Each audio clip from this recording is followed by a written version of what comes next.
Avis vascular centre మన దేశంలోనే the best varicose vein hospital. I dream ప్రేక్షకులకు నమస్తే, నేను ఉదయశ్రీ. ప్రెసెంట్ నేను జూబ్లీ చెక్ పోస్ట్లో ఉన్న ఏవీస్ హాస్పిటల్ దగ్గర ఉన్నాను. హలో అండి. హలో అండి. వెరికోస్ వెయిన్స్ వచ్చినాక ఏ స్టేజ్లో వాళ్ళు మీ దగ్గరికి రావడం జరుగుతుంది, వాళ్ళకి ఎప్పుడు తెలుస్తుంది? సో దురదృష్టవశాత్తు కొంచెం లేట్ స్టేజ్లో వస్తారండి. 5th స్టేజ్ 6th స్టేజ్లో వస్తారు చాలామంది. కాళ్ళ పుళ్ళు పడి లేదా పుండు పెద్దగా అయిన తర్వాత రావడం జరుగుతుంది. 4th స్టేజ్లో కూడా కొంచెం కాలు బాగానే నల్లబడుతుంది కాబట్టి అదొక ప్రాబ్లం. ఎర్లీ స్టేజ్లో ఏంటంటే వెరికోస్ వెయిన్స్ ఇంకా ఈజీగా ట్రీట్ చేయొచ్చు. కానీ వాళ్ళకి తెలియాలి కదా, వాళ్ళకి తెలియదు. తెలిసినా కూడా కొంతమందికి ఏంటంటే బాగా నొప్పి బాధ లేకపోతే నొప్పి లేదు కదా డాక్టర్ గారు, కంగారే ఉంది, వాళ్ళు వచ్చి చూపిస్తారు.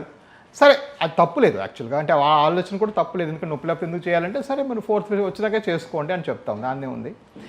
ప్రాబ్లం ఏంటంటే 4th స్టేజ్ వచ్చి కాలు బాగా నల్లగైపోయిన తర్వాత మీకు వెంటనే తెల్లగా అవ్వదు. ఓకే. సో ఆ డిలేకి మీరు ఎప్పుడో ఎక్కడో ప్రైస్ పే చేస్తారు. అలాగని 3rd స్టేజ్లో ఏం పెయిన్ లేదు, ఓన్లీ పెయిన్ కనబడుతుందంటే మేము చేయమని కూడా ఫోర్స్ చేయం, ఎవరు చేస్తాం. ఫర్ ఎగ్జాంపుల్ మా సంస్థ చూసారంటే మీరు 58,000 ఓపీలు చూసాం, అందులో 6,000 ఆపరేషన్లే జరిగినాయి మా సంస్థలో. సో మేము 10% తక్కువ మందికే చేస్తాం. వాళ్ళకి ఏమాత్రం డిస్ఇంట్రెస్ట్ ఉన్న ఇంట్లో వద్దక్కర్లేదండి, మీరు సరే కొన్నాళ్ళు అబ్జర్వ్ చేసి మళ్ళీ వద్దురనే చెప్తాం. ఎందుకంటే వాళ్ళ మైండ్ కూడా కన్విన్స్ అవ్వాలి కదా ఇది అవసరం అనేసి. కొన్నిసార్లు వాళ్ళు ఏంటంటే ఒక 3 నెలలు 2 నెలలు చూసి వేరే హాస్పిటల్ కూడా విజిట్ చేసి ఓహో ఇక్కడే బెస్ట్గా చెప్పారు, మాకు స్కానింగ్ అంతా ఫ్రీగా చేశారు ఇంత అని. అది ఎప్పుడు తెలుస్తుంటే మాది ఉన్నప్పుడు కాదు, బయట వాళ్ళని చూసినప్పుడు వాళ్ళకి తెలుస్తుంది మనం ఏం చేస్తున్నాం అనేది. సో అప్పుడు కూడా చాలామంది రిటర్న్ వచ్చి కూడా చేయించుకుంటారు మాది. ఇదంటే లైఫ్ థ్రెటనింగ్ ఏం కదా, అంటే మీరే కొన్నిసార్లు తర్వాత చేయించుకోండి అని పంపిస్తున్నారు అని అంటే లైఫ్ థ్రెటనింగ్ ఏం కాదా? యూజువల్గా లైఫ్ థ్రెటనింగ్ కాదు, బట్ కొన్ని స్టేజెస్లో అంటే బాగా నల్లగైపోయినా, కాళ్ళ పుళ్ళు పడినా, క్లాట్స్ వస్తే లైఫ్ థ్రెటనింగ్ అవ్వచ్చు. సో లైఫ్ థ్రెటనింగ్ అవ్వదు అని చెప్పలేము, బట్ ఆ స్టేజ్ బట్టి, వాళ్ళ గ్రోత్ బట్టి, వాళ్ళ పర్సనాలిటీ బట్టి. ఫర్ ఎగ్జాంపుల్ యంగ్ పర్సన్ ఉన్నారు, చిన్న వెయిన్స్ ఉన్నాయి, నొప్పి ఏమీ లేదు, కనిపిస్తున్నాయి అంతే షార్ట్స్ వేసుకుంటే, సరేనండి ఇది కాస్మెటిక్ ప్రాబ్లం, మరి ఆలోచించుకోండి, అక్కర్లేదని చెప్తాం కొన్నిసార్లు. అదే 70 years లేడీ ఉన్నారు, కాళ్ళు పుండు పడిపోతుంది, నడవలేకపోతున్నారు, వేరే వాళ్ళ మీద భారం అవుతున్నారు, ఇది చేసుకోకపోతే కాలిపోయే అవకాశం కూడా ఉంది మామగారు, చేసుకోండి అని చెప్తాం. సో డెఫినెట్గా అంటే అందరికీ అక్కర్లేదని కూడా చెప్పము, వాళ్ళ అవసరం బట్టి, వాళ్ళ స్టేజ్ బట్టి, వాళ్ళ స్థితి బట్టి, వాళ్ళ వేరే ఎకనామిక్స్ అంటే చుట్టుపక్కల ఉండే వాళ్ళ మీద ఎంత సఫర్ అవుతున్నారు అవన్నీ కూడా పరిగణలోకి తీసుకొని చెప్తాం. ఇంటర్వెన్షనల్ రేడియాలజిస్ట్గా మీకు 30 years ఎక్స్పీరియన్స్ ఉంది. సో ఈ ఎక్స్పీరియన్స్లో దాదాపు 58,000 వరకు పేషెంట్స్ని మీరు చూశారు. సో సర్జరీస్ చేసింది తక్కువే. ఈ 3 decades నుంచి మీరు అబ్జర్వ్ చేస్తే ఏ ఏజ్ గ్రూప్ వాళ్ళల్లో ఎక్కువగా ఈ కేసెస్ పెరుగుతూ ఉన్నాయి, అండ్ 1st, 2nd, 3rd decadesలో చూస్తే ఎలాంటి చేంజెస్ మీరు చూశారు? చేంజెస్ వైస్ ఉంటే ఇప్పుడు ఈ డికేడ్లో అయితే డెఫినెట్గా అవగాహన చాలా పెరిగింది. దానిలో ఏంటంటే నా ఉద్దేశంలో అట్లీస్ట్ ఉభయ రాష్ట్రాల్లో నేను చాలా పెద్ద రోల్ ప్లే చేశాను, కొన్ని వేల మంది పేషెంట్స్కి దీని మీద చెప్పాం. సో అండ్ డెఫినెట్గా అవేర్నెస్ పెరగడానికి ఇంకో కారణం ఏంటంటే మా ఆనెస్టీ, ఎథికల్ వెయిన్ కేర్ అనేది మేము కనిపెట్టింది మేమే కాబట్టి చాలామంది మా దగ్గరకు వచ్చి ఏంటంటే ఇవి చేసుకుందాము అని చెప్పి కూడా చాలామంది సెకండ్ ఒపీనియన్కి వేరే దగ్గర ఏంటి ఊరికే సర్జరీలు చెప్తారు, సెకండ్ ఒపీనియన్ రావటం లేదా వేరే ఊళ్ళ నుంచి రావటం, ఇవన్నీ కూడా ఆఫ్కోర్స్ ఈ డికేడ్లో మేము చాలా చూసాం. ఫస్ట్ డికేడ్ అంతా అమెరికాలో గడిచిపోయింది ఎక్కువగా. సో అక్కడ ఏంటంటే ఇన్సూరెన్స్ కంపెనీస్ పే చేస్తాయి కాబట్టి వాళ్ళు ఏంటంటే బేషక్గా వచ్చి చేసేసుకుంటారు. అక్కడ చాలా అవేర్నెస్ చాలా ఎక్కువ, ఎడ్యుకేషన్ లెవెల్స్ చాలా ఎక్కువ. సో అక్కడ పెద్దగా ఇన్నిసార్లు టీవీ షోలలో ఇన్ని రకాలుగా చెప్పాల్సిన అవసరం లేకపోయింది, had huge practice. But last 2 decades ఇండియాలో బాగా గ్రోత్ వచ్చింది, దీని విషయం మీద బాగా అవేర్నెస్ వచ్చింది, బాగా తెలుసుకున్నారు, అండ్ దానివల్ల డెఫినెట్గా చాలా మంది బాగుపడుతున్నారు. సో లెగ్స్ మీద చాలా మందికి అవగాహన వచ్చింది, లెగ్స్ కూడా ట్రీట్ కేర్ చేసుకోవాలి. అంటే కేసెస్ పెరుగుతున్నాయి ఒకవైపు, కానీ ఏజ్ గ్రూప్ వాళ్ళలో ఎక్కువగా పెరుగుతున్నాయి అంటున్నారు. డెఫినెట్గా 30 to 60 years ఏజ్ గ్రూప్లో విమెన్లో ఎక్కువగా చూస్తాం. స్టడీస్ యాక్చువల్గా విచిత్రంగా ఇండియన్ రైల్వే వర్కర్ స్టడీ అని చేశారు, దానిలో మగవాళ్ళలో ఎక్కువ ఉందని వచ్చింది. యాక్చువల్గా ఇండియన్ స్టడీస్లో మెన్లో కొంచెం ఎక్కువగా ఉంటుంది అని అంటున్నారు వెరికోస్ వెయిన్స్. బట్ నా పర్సనల్ అనుభవంలో మాత్రం ఎక్కువగా విమెనే వస్తారు. అంటే 60% మంది భారతీయులు, అంటే నాకు వచ్చిన ఓపీలో 60% మంది 30 నుంచి 60 ఏళ్ళ ఏజ్ గ్రూప్లో లేడీస్లో చూస్తున్నాం. ఓకే. ఒబేస్ ఉన్న వాళ్ళలో కూడా ఎక్కువగా ఉంటాయి కదండి? డెఫినెట్గా ఒబేస్ ఉన్న వాళ్ళు 30 to 60% chance of getting varicose veins. So obese ఉన్న వాళ్ళు అధికంగా వ్యారికోస్ వెయిన్స్ వచ్చే అవకాశం ఉంటుంది. ఓకే. సో ఎట్లాంటి జాగ్రత్తలు తీసుకోవాలి ఒబేస్ ఉన్న వాళ్ళు రాకుండా ఉండాలంటే? వెయిట్ గెయిన్ అవ్వడం, వెయిట్ లాస్ అవ్వాలి. ఇప్పుడు ఆఫ్ కోర్స్ చాలా ఫెంటాస్టిక్ మందులు వచ్చేసాయి వెయిట్ తగ్గడానికి, డెఫినెట్గా వాళ్ళు కన్సిడర్ చేసుకోవచ్చు. మరి బరువు ఈజీగా తగ్గపోతే, బాగా ఓవర్ వెయిట్ ఉంటే వాళ్ళు లోకల్ డాక్టర్ సంప్రదించి కొన్ని బరువు తగ్గే మందులు చాలా బ్యూటిఫుల్గా వచ్చాయి, అవి కన్సిడర్ చేయాలి. బట్ వెయిట్ తగ్గడం చాలా అవసరం, తగ్గితేనే మీకు కాళ్ళ సమస్యలు, ఇదే కాదు రేపు పొద్దున కాళ్ళు మోకాలు అరిగిపోవటం అయితేనేమి, యాంకిల్ పెయిన్ అన్నీ కూడాను వెరికోస్ వెయిన్స్ కానీ సరిగ్గా చేసుకుంటే తగ్గిపోతాయి. ఓకే, మీరే చెప్తున్నారు అంటే కొంతమంది పేషెంట్స్ ఇక్కడికి వచ్చి మళ్ళీ వేరే హాస్పిటల్లో తిరిగి ఇక్కడికి వచ్చి చేసుకుంటారు. అంటే ఏంటి వాళ్ళు అంటే వాళ్ళందరితో మీరు మాట్లాడి ఉంటారు కదా, వాళ్ళకి ఏం బెస్ట్ అనిపించింది? How come it is best then other hospitals?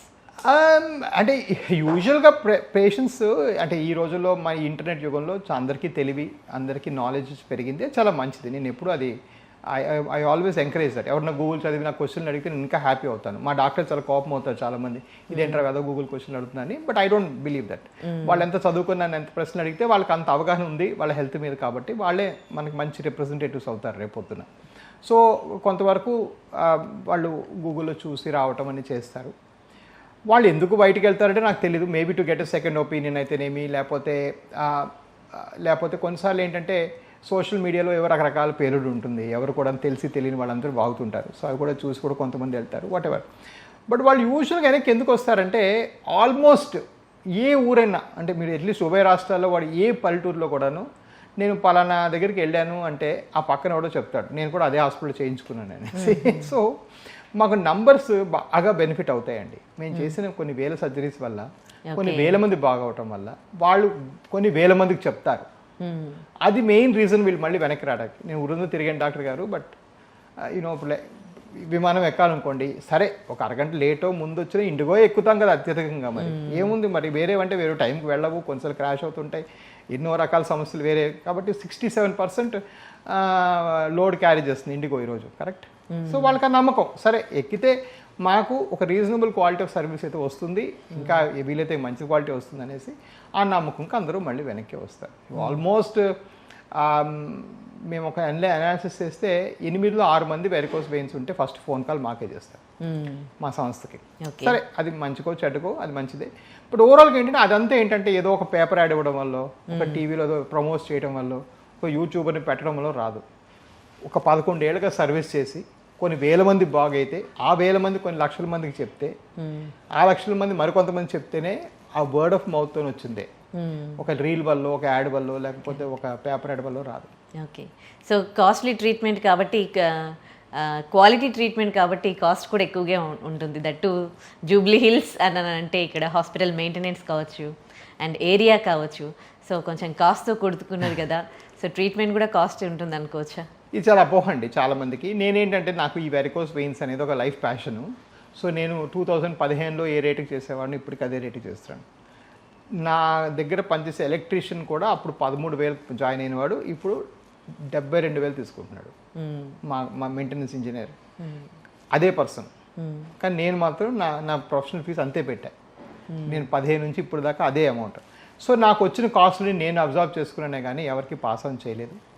So no, it's actually not expensive at all. మీరు ఏ అపోలో కంపేర్ చేస్తే అసలు మేము దానికన్నా హాఫ్ కన్నా తక్కువ రేటుకు ఉంటాము. బట్ డెఫినెట్గా ఏంటంటే కొన్ని షార్ట్ కట్స్ మేము తొక్కం. షార్ట్ కట్స్ ఏంటంటే ఈ లేజర్ ఫైబర్ ఒకళ్ళది ఇంకోళ్ళు వాడేయడం, అవన్నీ మేము చేయం. అంటే ప్రతి వాళ్ళకి కొత్తగా చేసి బాగా చేసి పంపిస్తాం. సో కొన్ని షార్ట్ కట్స్, కొన్ని పనుల వల్ల ఏదైతే పేషెంట్కి హామ్ కలుగుతుందో అలాంటివి చేయము. సో దానివల్ల definitely we are not as cheap as some very local clinic. అంత చీప్ కాదు మేము, ఎందుకంటే మేమేమి షార్ట్ కట్స్ తీసుకోం. But at the same time మేము ఏ కార్పొరేట్ హాస్పిటల్ కంపేర్ చేస్తే హాఫ్ కన్నా తక్కువ రేట్కి ఉంటుంది మరి. ఓకే, సో ఇప్పుడు అంటే ట్రీట్మెంట్స్లో కూడా లేటెస్ట్ టెక్నిక్స్ మీరు యూజ్ చేస్తూ ఉన్నారు ఇక్కడ. అట్లాంటప్పుడు అంటే లోవర్ మిడిల్ క్లాస్ పీపుల్ కూడా ఉంటారు ఇలాంటి ప్రాబ్లమ్స్తో సఫర్ అవుతున్న వాళ్ళు, మరి వాళ్ళకి ఇన్సూరెన్స్ లాంటివి ఏమైనా ఉన్నాయా? దీనికి ఇన్సూరెన్స్ అన్ని ఫెసిలిటీస్ ఉన్నాయండి. ఉభయ రాష్ట్రాలకి గవర్నమెంట్ రికగ్నిషన్స్, డిఎంఏ అప్రూవల్స్ కూడా ఉన్నాయి.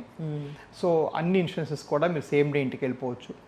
అండ్ ఎవరైనా మరీ బిలో పవర్టీ లేని ఉంటే వాళ్ళకి సీఎం రిలీఫ్ ఫండ్ ద్వారా కూడా చాలాసార్లు హెల్ప్ చేశాం. సో ఏంటంటే అగైన్ నేను చెప్పినట్టుగా నాకు ఇది ఫైనాన్షియల్గా సరే ఒక 10 రూపాయలు ఎక్కువ తక్కువ వస్తే అది వేరే సంగతి.